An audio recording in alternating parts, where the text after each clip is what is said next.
नमस्कार, आप देख रहे हैं आज तक। आपके साथ मैं हूं अंजना ओम कश्यप। जैसे अपना कोई अपने घर का चला गया हो, पूरा देश गम में डूबा है। एक हादसे ने हमारे जाबाज जनरल को छीन लिया। जनरल बिपिन रावत और हादसे का शिकार हुए दूसरे लोगों का पार्थिव शरीर सुलूर से दिल्ली लाया जा रहा है, रास्ते पर है। जनरल रावत का पार्थिव शरीर रात के करीब 8 बजे बताया जा रहा है पालम एयरबेस पहुंचेगा। इसके बाद करीब 9 बजे प्रधानमंत्री नरेंद्र मोदी उन्हें श्रद्धांजलि देने पहुंचेंगे। साथ में रक्षा मंत्री राजनाथ सिंह भी पालम एयरबेस पहुंचेंगे।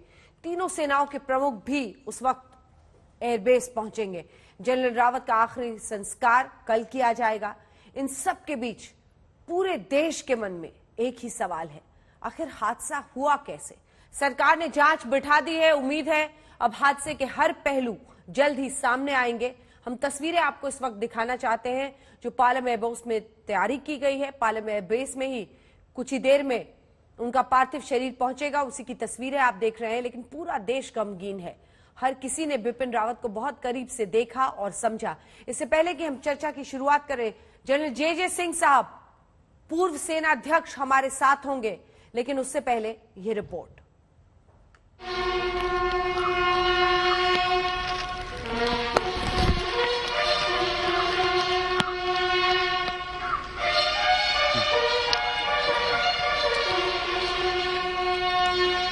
किसी ने सोचा नहीं था कि जिनके कंधों पर हिंदुस्तान की सुरक्षा की जिम्मेदारी थी, उन्हें इतनी जल्दी कंधों की जरूरत पड़ेगी।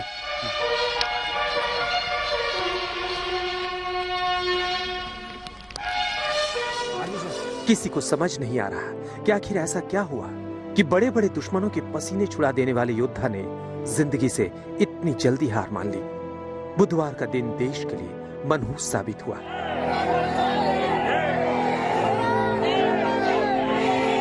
सबसे सुरक्षित हेलीकॉप्टर, सुरक्षा का पूरा तामझाम।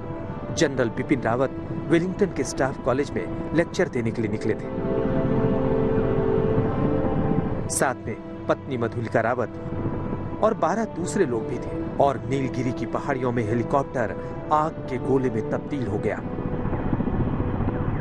सुलूर एयरवेज के एयर ट्रैफिक कंट्रोल ने लगभग 12:08 पर हेलीकॉप्टर से अपना कांटेक्ट खो दिया।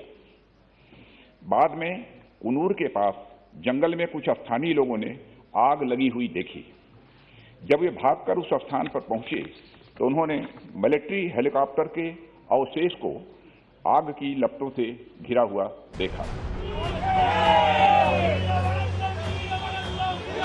आज पूरा देश अपने सेनापति को श्रद्धांजलि दे रहा है, लेकिन लोगों के मन में सैकड़ों सवाल भी हैं। सबसे बड़ा सवाल ये कि हादसे की वजह क्या रही।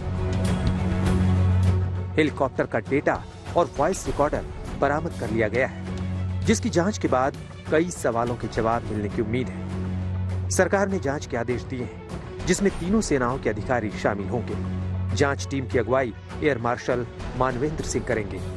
इस दुर्घटना के संबंध में इंडियन एयरफोर्स द्वारा एयर मार्शल मानवेंद्र सिंह की अध्यक्षता में एक ट्राई सर्विस इंक्वायरी के भी आदेश दे दिए गए हैं। इंक्वायरी टीम के ऑफिसर्स ने कल ही वेलिंगटन पहुंचकर अपना कार्य भी प्रारंभ कर दिया।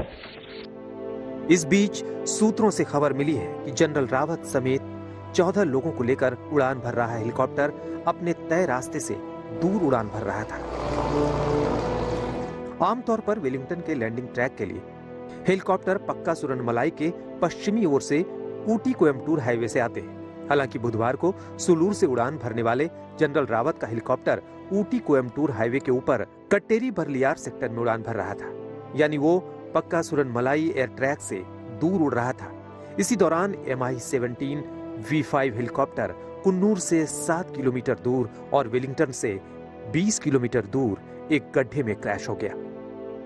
वैसे जानकारों की माने तो ऐसा लगता है कि जनरल रावत का हेलीकॉप्टर खराब मौसम की चपेट में आ गया और करीब आधे घंटे तक किसी सुरक्षित जगह पर लैंड करने के लिए भटकता रहा।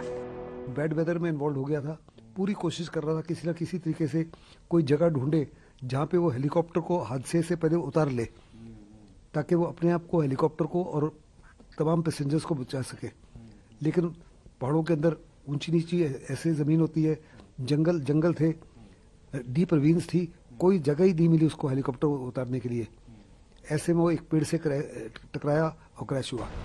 अब जांच टीम इन सवालों का जवाब ढूंढने की कोशिश करेगी कि क्या खराब मौसम की वजह से हादसा हुआ, क्या हेलीकॉप्टर काफी कम ऊंचाई पर उड़ान भर रहा था, कहीं ऐसा तो नहीं कि हेलीकॉप्टर तकनीकी खराबी का शिकार हुआ, कहीं ऐसा तो नहीं कि हादसा हेलीकॉप्टर का टेल रोटर खराब होने की वजह से हुआ। मैं उनके बारे में ये कह सकती हूँ कि आप एक शक्कर का पुतला बनाइए और उसके अंदर शौर्य भर दीजिए और फिर उसको जीवंत कर दीजिए, तो वो जनरल रावत थे, मीठे लेकिन शौर्यपूर्ण। मैं ये दिन नहीं देखना चाहती थी। पूरे भारतवासी सब बहुत दुखी हैं।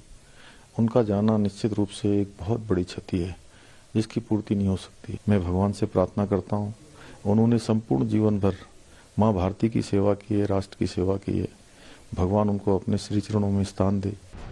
बिपिन रावत देश के चीफ डिफेंस स्टाफ थे, सेना को आधुनिक बनाने की मुहिम में जुटे थे, पाकिस्तान और चीन के खिलाफ रणनीति बनाने में अहम भूमिका निभा रहे थे और आतंकवाद विरोधी अभियानों को भी पूरी ताकत से चला रहे थे। ऐसे में यह समझना मुश्किल नहीं कि देश का कितना बड़ा नुकसान हुआ है। आज तक ब्यूरो दिखाते हैं, क्योंकि अब पूरा देश इंतजार कर रहा है। सीजीएस अभी भी यकीन करना मुश्किल होता है। शब्द साथ छोड़ते हैं जो मैं कह रही थी। मेजर जनरल दिलावर सिंह साहब, आप दोस्त भी थे, करीब से जानते भी थे। आज ये कितना मुश्किल लम्हा है आपके लिए, पूरे देश के लिए? ये सच बात है कि मेरे लिए बहुत व्यक्तिगत रूप से बहुत ही मुश्किल है। मैं कल से इस खबर को बर्दाश्त नहीं कर पा रहा और पूरे देश के लिए और पूरे देश के अलावा मैं ये बताना चाहता हूं आपको कि पूरे एशिया की मिलिट्रीज के अंदर, चाहे वो नेपाल की आर्मी हो जिसके भी वो जनरल थे, चाहे बांग्लादेश की आर्मी के शीर्ष नेता हों, श्रीलंका के शीर्ष नेता हों सेना के, और यहां तक कि कुछ काफी अधिकारी जो पाकिस्तानी सेना के हैं, सब उनको सम्मान के साथ आज याद कर रहे हैं। मेजर जनरल, मैं एक सेकंड आपको टोक रही हूं सर। अभी भी देश भर के लिए यकीन करना मुश्किल हो रहा है। आपने एक दोस्त के तौर पर उनको करीब से देखा है, कुछ उनकी यादें हमें बताइए, हमारे दर्शक भी सुनना चाहेंगे। क्योंकि वो सेना में आधुनिकीकरण हो या फिर ऑल आउट जो उनका पूरा अभियान था कि आखिर कैसे आतंकियों को रोका जा सके, वो शौर्य हमने देखा है। लेकिन एक दोस्त के तौर पर आपने बहुत करीब से बिपिन रावत को देखा है। बिपिन क्या थे? उनके होने का अर्थ क्या था? उनके काम का अर्थ क्या था? और परिवार के लिए कितना बड़ा दुख, आप त्रासदी देखिए। उनकी पत्नी भी चली गई, उनके बच्चों के लिए, बेटियों के लिए, जिसे मां बाप दोनों का साया एक बार में चला गया। ये सच बात है। मेरे लिए एक बड़े भाई की तरह, एक गाइड की तरह, और न सिर्फ मेरे लिए, उन्होंने जवानों से, हर जवान से बात सुनी, हर एक की तकलीफ को सुना और हर एक की तकलीफ को ठीक करने का प्रयास किया। वो न सिर्फ मेरे लिए बल्कि करीब करीब पूरी सेना के लिए एक बड़े भाई की तरह, एक कुछ लोगों के लिए एक पिता की तरह थे, और बहुत उदार हृदय वाले और बहुत नम्र व्यक्तित्व के रखने वाले, इस प्रकार के वो व्यक्ति थे जिनको सबकी चिंता थी, न सिर्फ अपने सोल्जर्स की बल्कि आम जनता की भी चिंता थी। उन्होंने बहुत सारे फैसले ऐसे लिए जिसमें कि एक बोल्ड डिसीजन की जरूरत थी। डोकलाम में जैसे आप जानते हैं, ये तस्वीरें आपको पता है दिलावर जी कितनी विचलित करती हैं। ये हेलीकॉप्टर क्रैश के बाद की पहली तस्वीर है जो हम आज तक पर दिखा रहे हैं। सब कुछ स्वाहा हो गया। बहुत मुश्किल है देश के लिए यकीन करना। सीडीएस जनरल बिपिन रावत, जिन्होंने बहुत बड़े सपने देखे थे सेना में आधुनिकीकरण और बहुत सारे बदलाव को लेकर, ये सब कुछ जैसे एक बार में स्वाहा हो गया। ये तस्वीरें हम आपको दिखा रहे हैं, हेलीकॉप्टर क्रैश के बाद की पहली तस्वीर है। आज भी यकीन करना मुश्किल होता है, सभी लोगों के लिए हो रहा है, पति पत्नी दोनों और अन्य 11 लोग। कल्पना के परे है इस त्रासदी का अंजाम समझना और भुगतना।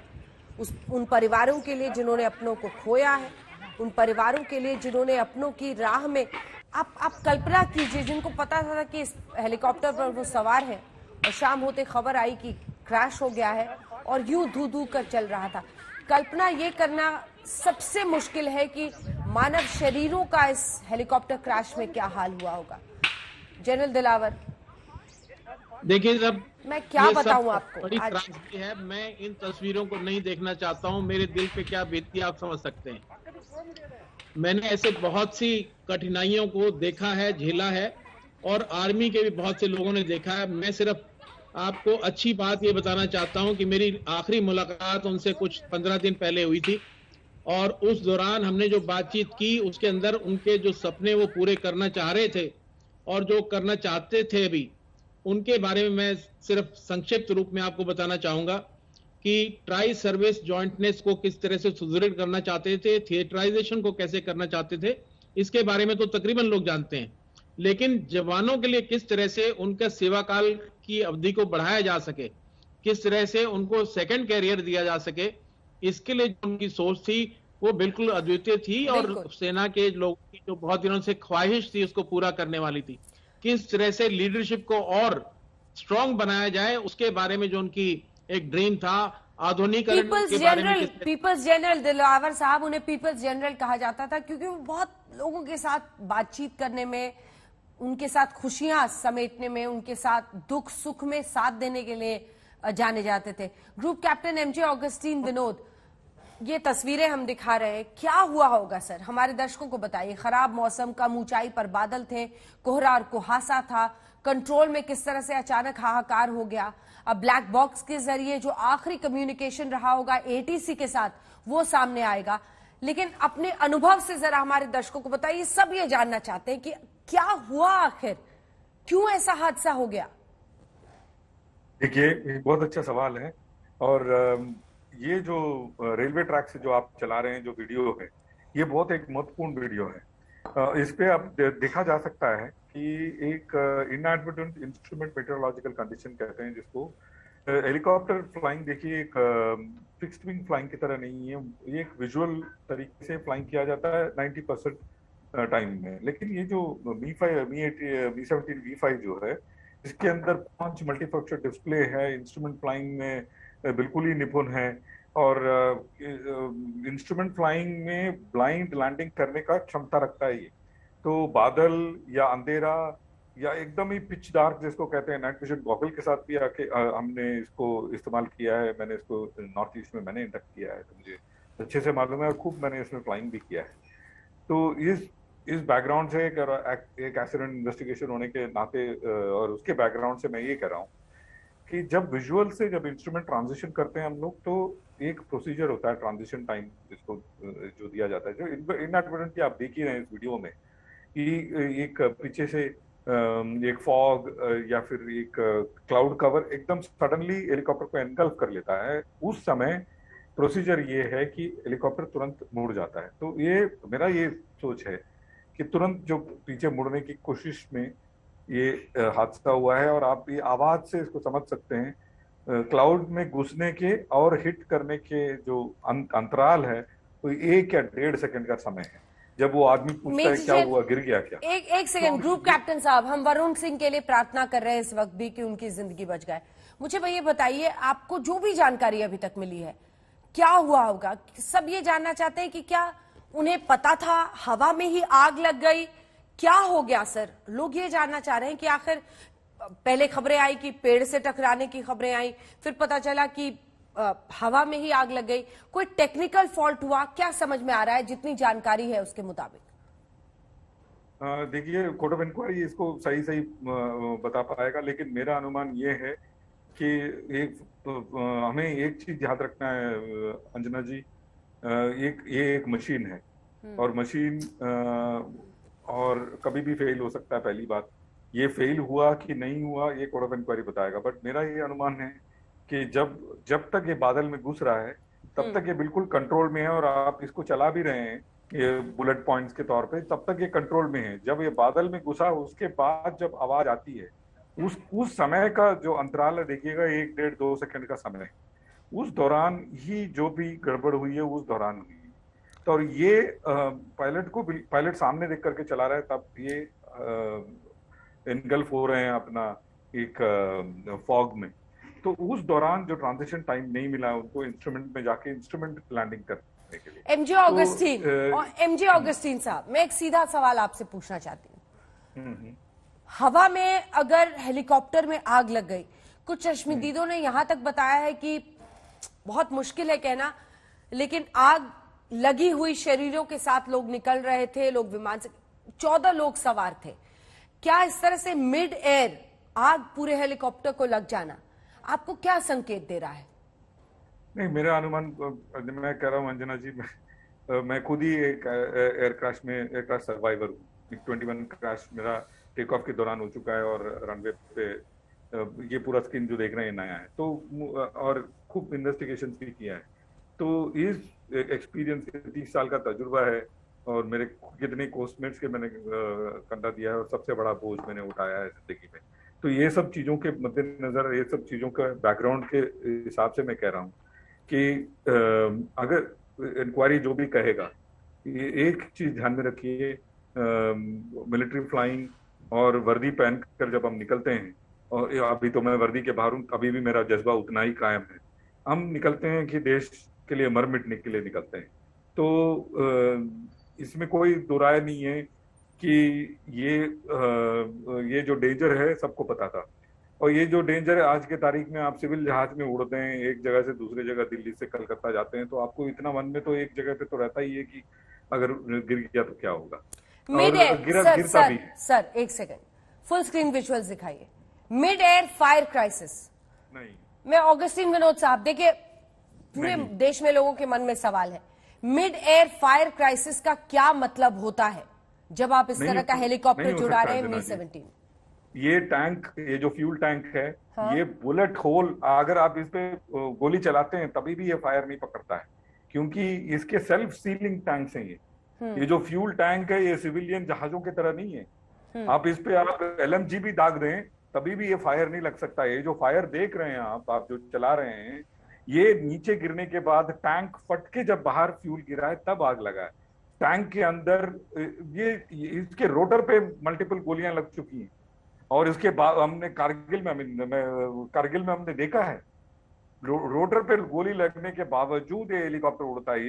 यही मैं लिखा हूं, ये जहाज एक टैंक की तरह है। Mid air fire crisis impossible है, और ये हेलीकॉप्टर बना ही कॉम्बैट कंडीशंस में इस्तेमाल करने के लिए, और इसमें IR सप्रेसेंट हैं, रडार जैमर्स हैं, कई सारी बातें निकल आ रही हैं कि मिसाइल मारा है, ये है वो है। ये सारी कॉन्स्पिरेसी थियरी है, इसको किनारे करना चाहिए।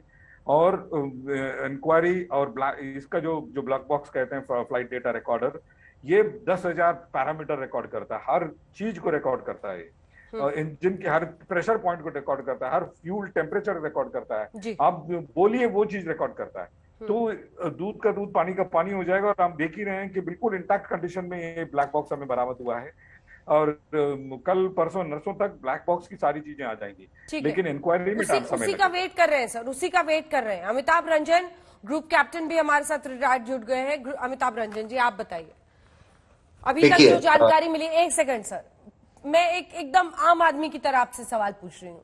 लोगों को अलग अलग तरह की जानकारी मिल रही है। कई लोगों को यह बताया गया है मिड एयर फायर क्राइसिस हो गया, जो वहां पर चश्मदीद थे, कुछ ने बताया कि शरीरों में आग लगी हुई थी। हम बस कल्पना कर रहे हैं सर कि जब हेलीकॉप्टर का ये हाल हुआ तो जो मानव शरीर उसके अंदर थे उनका क्या हाल हुआ होगा।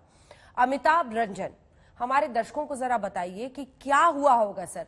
आप लोगों ने भी इस तरह की परिस्थितियां देखी होंगी, इस तरह के क्राइसिस को समझा होगा, देखा होगा। आप जब ये तस्वीरें देख रहे हैं, आपको क्या समझ में, क्या मिड एयर जब हवा में ही थे तब आग लग गई, क्या हुआ सर? आखिर मौसम खराब, सबसे सेफ इसे VIP हेलीकॉप्टर माना जाता है, फिर क्या हुआ सर? देखिए, मैं ग्रुप कैप्टन अगस्टिन की बात से 100% सहमत हूं कि ये हेलीकॉप्टर एक टैंक है। मेरे खुद के जहाज में कम से कम 1 या 1,500 गोलियां लगी हैं। हाँ। खुद मैं फ्लाई कर रहा था तब लगी है, और उसके बाद हम उसको उड़ा करके करीब 6 घंटे दूर अपने बेस तक वापस पहुंच पाए। ठीक है। तो ये टैंक है, और जितने उन्होंने टेक्निकल डिटेल्स कही वो भी सारी की सारी सही है। And I agree to what he says that ये इनएडवर्टेंट वेदर में एंटर हुआ है। वो इनएडवर्टेंट जो कहते हैं कि किसी कारणवश ये खराब मौसम में घुसा है, और खराब मौसम में घुसने का कारण क्या है, यही है जो इस एक्सीडेंट का कारण है। मिस्टर रंजन, एक सेकंड। खराब मौसम, दो तीन तरह की थ्योरी आई सर। पेड़ से टकराने की थ्योरी आई, मिड एयर फायर की थ्योरी आई। आपको क्या सबसे प्रोबेबल लग रहा है? आपको क्या समझ में आ रहा है जब ये तस्वीरें, क्योंकि अभी ये तस्वीरें जो हम दिखा रहे हैं अपने दर्शकों को, ये एकदम शुरुआती, जैसे ही फायर क्राइसिस हुआ है, हेलीकॉप्टर क्रैश हुआ है, हम दिखा रहे हैं, पेड़ से टकराया, खराब मौसम हुआ उसकी वजह से। क्या हुआ सर, क्यों फायर? आप खुद कह रहे हैं कि जिस तरह का आप लोग बता रहे हैं कॉम्बैक्ट हेलीकॉप्टर, हम तो बस ये समझना चाह रहे हैं सर, क्यों ऐसी नौबत आ गई? देखिए, सबसे पहला इसका कारण क्या है, उसी के ऊपर हम अभी चर्चा कर रहे हैं। कारण है ये खराब मौसम के अंदर घुस गया है, उसके बाद हेलीकॉप्टर आउट ऑफ कंट्रोल हुआ है। अब खराब मौसम में क्यों घुसा है, असली एक्सीडेंट की वजह सिर्फ वही है। खराब मौसम में क्यों घुसा? कोई पायलट पहाड़ों में, पेड़ों के आसपास, बादल के अंदर सर ये लैंडिंग से कितनी दूर था अमिताभ रंजन जी? ये लैंडिंग से कितनी दूर था? ये अपने लैंडिंग से 20 मिनट, माने कि समझ लें कि करीब 6 मिनट की दूरी पर था। 6 मिनट हेलीपैड पर जो सो वेलिंगटन में लैंड करना था, 6 मिनट की दूरी थी बस। जी हाँ, 6 मिनट की दूरी थी। और अब ये खराब मौसम के अंदर घुसने के पहले हेलीकॉप्टर में इतनी कैपेबिलिटी है कि ये ऊपर चढ़ करके निकल सकता है।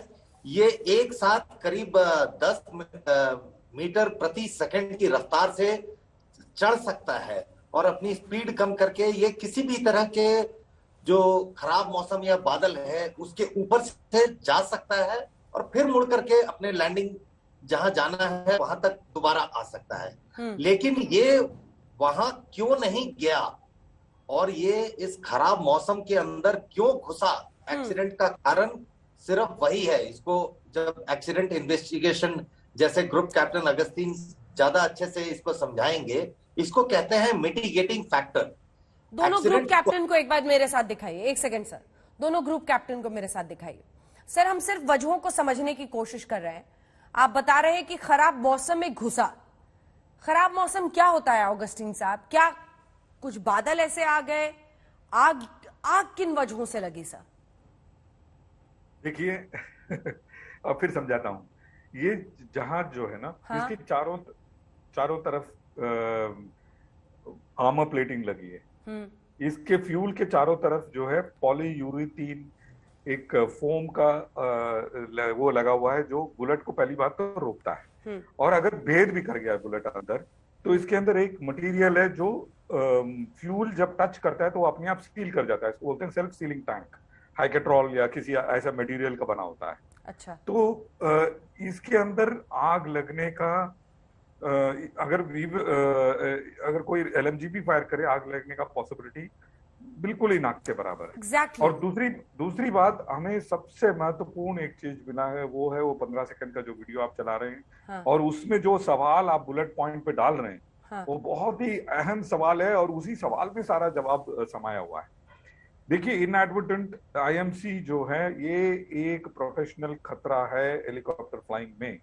और हम सामने देख करके चलाते हैं और बादल यहाँ से आके हमें एनगल्फ कर जाता है और जब हम लैंडिंग के लिए जाते हैं हम बिल्कुल अर्जुन की तरह जाते हैं। सर आग कैसे लगी? सर आग कैसे लगी? आग लगी है, खराब बादल, विजन प्रॉब्लम सब समझ में आ रहा है। आग कैसे लगी? क्रैश के बाद जब फ्यूल बाहर निकल जाता है तब आग लगता है। तो फ्यूल इंजन के अंदर तो आग रहता ही है। इंजन के अंदर बिना आग के तो इंजन नहीं चलेगा। तो इंजन के अंदर हमेशा आग रहता है, तभी तो इंजन एक्सपैंड करता है। तो इंजन गिरा है, इंजन के अंदर आग है, फ्यूल गिरा है, टैंक गिरा है, टैंक फट गया है। फटा हुआ टैंक का फ्यूल जो है इंजन के अंदर चला गया है, जो मेरे साथ भी होता है MiG 21 में। फटा हुआ टैंक का फ्यूल जो है वो लग करके तभी मैं थोड़ा बहुत जल गया था, मेरा पूरा जहाज जल गया था। तो बट मेरा भी जहाज जो MiG 21 है उसका भी जहाज का टैंक जो है वो उससे बना हुआ है, सेल्फ सीलिंग मटेरियल से। तो आप कह रहे हैं कि क्रैश के बाद आग लगी है, आप ये कह रहे हैं? बिल्कुल सही। विंग कमांडर अनिल गोयल हमारे साथ जुड़े हुए हैं और आप सर हाथ उठा रहे थे, क्या कहना चाह रहे हैं आप इस हादसे के बारे में? मैम, जैसा कि आप बार बार पूछ रही थी कि आग कैसे लगी, हाँ क्या उस जहाज में उड़ते समय ही आग लग गई थी? जी। तो मैं एक बात कहना चाहता हूँ कि जो हवाई जहाज जो हेलीकॉप्टर था उस समय कम से कम 1 to 1.5 thousand KGs of fuel रहा होगा उस समय। ठीक है। और और उसकी स्पीड कुछ 100 to 150 किलोमीटर पर आ रही होगी। अब वो जब जहाज इस स्पीड से उड़ता हुआ किसी चीज से टकराता है तो ऑब्वियसली आपने देखा होगा जैसे कि किसी भी क्रैश में होता है उसके टुकड़े टुकड़े हो गए होंगे और वो फ्यूल वहाँ पे चारों तरफ से फैल गया होगा।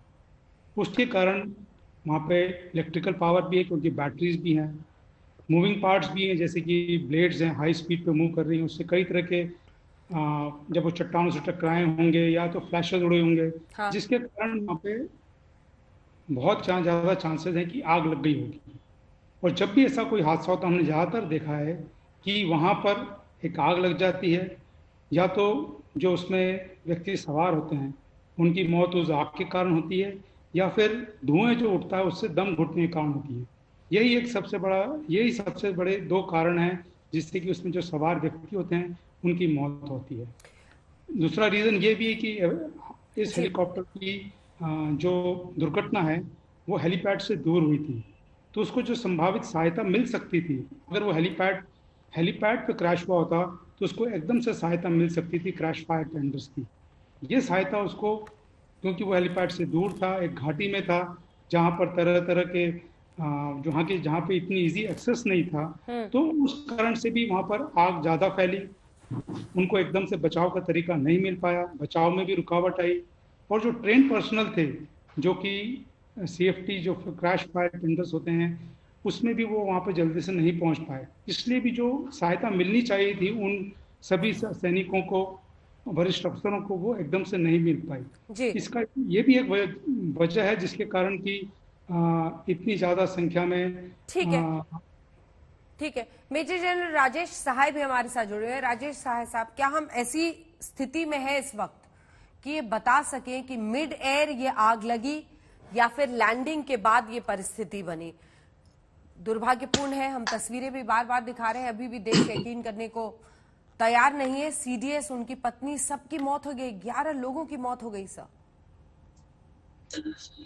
हाँ, ये दुर्घटना तो बहुत एक सेकंड आपको रोक रही हूँ। शाम 7:40 पर दिल्ली आएगा CDS बिपिन रावत का पार्थिव शरीर, ये जानकारी आ रही है। बोझिल मन से हमें बताना पड़ रहा है। पालम एयरवेज पर रात 8:30 बजे श्रद्धांजलि का कार्यक्रम है। प्रधानमंत्री नरेंद्र मोदी बताया जा रहा है वहां पर मौजूद रहेंगे। रक्षा मंत्री राजनाथ सिंह भी वहां पर जाएंगे। लगभग 8:30 से 9 बजे के बीच का टाइम दिया गया है। अभी तक सिर्फ 3 शवों की पहचान हो पाई है। बिपिन रावत, मधुलिका रावत के शव की पहचान कर ली गई है। DNA सैंपल्स लेने पड़े हैं। आप इसी से अंदाजा लगा सकते हैं क्या हुआ उन मानव शरीरों का जो इस हेलीकॉप्टर में सवार थे। अपनी बात पूरी कीजिए सहाय साहब। हाँ, अभी मैं सुन रहा था वार्तालाप। टेक्निकल इश्यूज हो सकते हैं, नहीं हो सकते हैं, पायलट एरर हो सकता है, नहीं हो सकता, ये सारी संभावनाएं हैं जो इंक्वायरी, जो ट्राई सर्विस इंक्वायरी है उसमें क्लियर होगा। आप एक प्रश्न भी पूछ रही थी सैबोटाज का, वो सबसे पहले देखा जाता है। तो मेरे ख्याल से इंक्वायरी होने दीजिएगा कि है क्या, what is the reason. Bad weather है, और अगर आप वेलिंगटन उस एरिया में, मैंने वहां पे कोर्स किया हुआ है स्टाफ कॉलेज, तो वो जो गोल्फ कोर्स के पास में जो हेलीपैड है वो सडनली वहां पर ये लो क्लाउड्स आ जाते हैं। तो यू कांट प्रिडिक्ट कि लो क्लाउड्स कब आएंगे। एंड मेरे विचार से, आई एम नॉट श्योर, मैं इतना टेक्निकली क्वालिफाइड नहीं हूँ, और जो एक क्लिपिंग जो अभी वायरल हो रखी है उससे लगता है प्रॉब्ली वो क्लाउडेड एरिया में चला गया because he was going to land next 6 to 10 kilometre. I think that is what बताया गया कि 6 से 10 किलोमीटर में वो लैंड करने वाला था।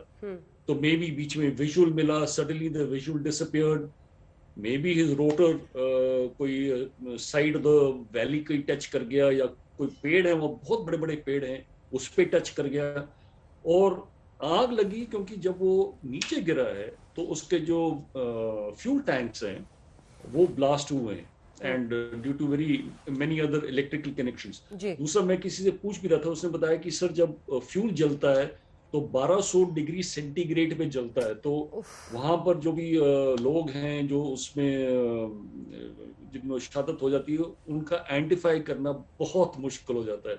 और आप कह रही हैं डीएनए, मेरे को पता चला है कि उन्होंने इवन उनके जो मोलर्स हैं, डेंटिस्ट्री चेक किया है कि उनके टीथ की इम्प्रिंट से कि कौन से शब्द किस किस के हैं। So that is the thing, very unfortunate, but ये हादसे होते रहते हैं, कोई किसी को ब्लेम नहीं कर सकता। जैसे मैं एयरफोर्स ऑफिसर्स की बातें सुन रहा था, मैं जब ग्लेशियर में था तो मेरे को याद है पायलट्स आगे चलाते थे और पीछे भी देखते थे। तो मैं उससे पूछता, आप पीछे क्यों देख रहे हो? इसे सर, अगर by chance white out situation में मैं आगे नहीं जा सकता, क्या मैं पीछे मुड़ के वापस बेस पे पहुंच सकता हूं या नहीं? तो इसलिए मेरे को आगे और पीछे दोनों देखने पड़ते हैं। सो ये जोखम है फ्लाइंग में, और सर्विसेज में ये जोखम है। चाहे आप बाय एयर जाएं या आप बाय फुट जाएं या शिप में जाएं, आफ्टर ऑल प्लेटफॉर्म्स हैं, दीज आर प्लेटफॉर्म्स, मैकेनिकल चीजें, कुछ भी फ्लॉ हो सकता है, कहीं भी फ्लॉ हो सकता है। ये सर्विसेज के लोगों को जोखिम उठाना पड़ता है। But all said and done, it is so sad and so unfortunate that we lost so many people in this air crash. आज चिरागे रोशन है, हम तस्वीरें अपने दर्शकों को दिखा रहे हैं, फुल स्क्रीन जरा दिखाइएगा। चिरागे रोशन है, ये दिए श्रद्धांजलि है बिपिन रावत साहब को, जनरल बिपिन रावत, जिन्होंने अपनी कार्यक्षमता के जरिए सीडीएस पहले वो देश के बने। 1 जनवरी 2020 को उन्होंने कार्यभार संभाला और बहुत सारे बदलाव करने की कोशिश की, लेकिन इसी के साथ एक दुर्घटना ने उनकी पत्नी और कल्पना कीजिए परिवारों पर किस तरह के आपदा ये आन पड़ी है, कल्पना से भी परे है। इतना बड़ा दुख और इतना बड़ा ये वक्त है हिंदुस्तान के लिए कि शब्द, जैसे मैंने कहा, साथ छोड़ जाते हैं। एक बार फिर से ग्रुप कैप्टन एमजे ऑगस्टीन साहब और अमिताभ रंजन को मेरे साथ दिखाइए। मैं बार बार आपसे इसलिए पूछ रही हूं सर, क्योंकि पूरा देश यही समझना चाह रहा है आखिर किन परिस्थितियों में यह हादसा हुआ। मैं बार बार ये सवाल आपसे इसीलिए पूछ रही हूं क्योंकि मैं भी ये समझना चाहती हूं, जानना चाहती हूं कि आखिर एक हेलीकॉप्टर इस तरह से मिड एयर क्राइसिस का सामना करते हुए, मौसम खराब, एक से एक ऐसे मौसम खराब होते हैं, तमाम वीआईपीज ऐसी जगहों पर जाते हैं, मौसम अचानक खराब होता है लेकिन उसका सामना हो जाता है। कई सारे अलग अलग थ्योरीज आ रही हैं, कहीं पेड़ क्रैश की बात की जा रही है कि पेड़ से टकरा गया, फिर आग लग गई, जमीन पर जब गिरे तब आग लग गई, अलग अलग बातें कही जा रही हैं। हमारे साथ क्या ग्रुप कैप्टन कोई जुड़े हुए हैं? दिलावर सिंह साहब, एक बार आपके पास आना चाहती हूँ सर। सबसे ज्यादा जो सवाल लोगों के मन में है दिलावर साहब, वो इस अचानक हुए एक्सीडेंट को लेकर है। कुछ जानकारी आपको दी गई है सर, क्या हुआ था? क्या ये बताया गया है कि मिड एयर में ही अचानक मौसम खराब की वजह से क्रैश हुआ, उसके बाद आग लगी, या फिर मिड एयर ही आग लगी थी? क्या कुछ जानकारी ऐसी है जो आप हमारे दर्शकों को बता सके? नहीं, इस बारे में क्लैरिटी किसी के पास नहीं है अभी। और जो जिस वक्त वो हवाई हेलीकॉप्टर गिरा है तो एकदम से आग की लपटों में गिरा है, तो अभी ये नहीं कहा जा सकता कि वो सवेर पहले से ही लग गई या गिरने के एकदम से बाद लगी। लेकिन हादसा इतना गंभीर है और इतनी ज्यादा क्षति हमारी हुई है कि उसको भूल जाना या उसकी पूरी अच्छी तरह से विवेचना करना बहुत मुश्किल हो रहा है। मैं सिर्फ उनकी जो ड्रीम्स हैं और जो उनके सपने हैं उनके बारे में बात करना चाहता हूं, और उसमें मैं बताना चाहता हूं आपको कि उन्होंने जो जवानों के लिए और उनके परिवारों के लिए और खास तौर पे डिसेबल्ड सोल्जर्स के लिए जो मेरे साथ चर्चा की थी, उनसे उनके हृदय के बारे में और नम्र हृदय के बारे में और जवानों के प्रति उनकी उदार भावना के बारे में जानकारी प्राप्त होती है। और अभी वो मेरे से कुछ चर्चा कर रहे थे कि हम लोगों ने कुछ एक नया लीडरशिप प्रोग्राम सीनियर ऑफिसर्स के लिए शुरू करना है। तो वो कुछ चीजें ऐसी हैं, ड्रीम्स उनके कुछ रह गए हैं और शायद उनको आगे पूरा करेंगे, लेकिन बार बार उनकी छवि सामने आती है, बार बार दिल दुखी होता है। उसको बर्दाश्त करना है और आगे चलना है। देश को भी आगे चलना है, सेना को भी आगे चलना है, परिवार को भी आगे चलना है और हम जैसों को भी आगे चलना है। बिल्कुल, तमाम लोगों के लिए बहुत बड़ी चुनौती है। हमारे साथ ग्रुप कैप्टन जुड़े क्या, एमजे ऑगस्टीन साहब या फिर अमिताभ रंजन? ठीक है, मैं एक बार आपके पास फिर से गोयल साहब आना चाहती हूँ। जब हम तस्वीरें दिखा रहे हैं, अभी प्रामाणिक रूप से कहना मुश्किल है कि मिड एयर ये आग लगी या फिर नीचे जाकर आग लगी, लेकिन जैसा कि आप भी बता रहे थे टेम्परेचर्स बहुत हाई होते हैं ऐसे आग में। जब जो एयर टर्बाइन फ्यूल होता है उसके मतलब टेम्परेचर का अंदाजा लगाना भी मुश्किल है। मानव शरीरों का क्या हाल हुआ, और फिर डीएनए टेस्ट और टीथ के जरिए टेस्ट, ये सब करने की नौबत आ गई। बहुत ही दुर्भाग्यपूर्ण स्थिति रही गोयल साहब। जी हाँ, जैसा कि मैंने आपको पहले ही बताया, क्योंकि वहाँ पे तत्काल फायर टेंडर्स अवेलेबल नहीं थे। उनको अगर ये हादसा हेलीपैड पे होता तो क्रैश फायर टेंडर्स और जो 3 पर्सन है उनको उस समय इवैक्यूएट कर पाते, परंतु ये हादसा हेलीपैड से दूर हुआ, इस कारण इवैक्यूएशन भी डिलेड हुआ। आग लगना स्वाभाविक है, जैसे कि हम डिस्कस कर चुके हैं, और इसी कारण डिलेड इवैक्यूएशन के कारण जो शव थे उनका इस स्थिति में आधी घंटा 15-20 मिनट में जो भी समय रहा होगा उस समय इस तरह की क्षति हो सकती है, होने की पूरी संभावना है। पूरा देश ये जानना चाहता है, बहुत बड़ी दुर्घटना है, सभी इन कारणों को जानना चाहते हैं, जैसा कि आप इस चैनल पे भी जानना चाहते हैं। वैसे सभी सैनिकों के मन में भी सवाल है, पूरे हर भारतवासी के देश मन में ये सवाल है, और सभी जानना चाहते हैं कि इतने बड़े ऑफिसर जब ट्रैवल करते हैं तो क्या उनकी कोई सुरक्षा का पुख्ता इंतजाम होता है या नहीं।